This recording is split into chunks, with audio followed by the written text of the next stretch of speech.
Good day, Bartolomeans. The long wait is over as student journalists gathered for a press conference held at Bartolome Sangalang National High School e-library, where they were given the opportunity to deepen their understanding of responsible journalism and the importance of press freedom. The activity featured Sir Edgardo Zuniga, the school paper advisor of Ang Alingaw, who served as a resource speaker.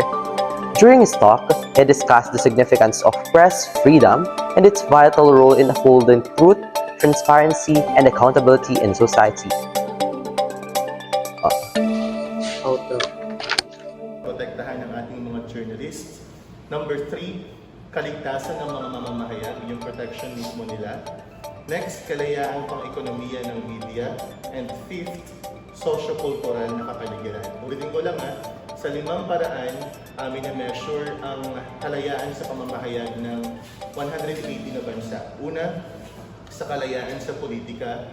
Pangalawa, legal na proteksyon. Pangatlo, ang kaligtasan ng mga mamamahayag. Pang-apat, kalagayang pang-ekonomiya. At pang-lima, socio-cultural na kapaligiran. So ito yung 120 plus na spot out of 180 countries.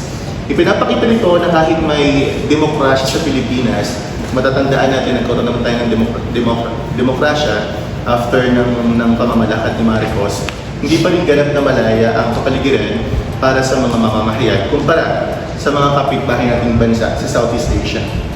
So ano-ano ba yung mga banta sa kalayaan sa pamamahayag? Number 1, sa isahin natin mga banta ito.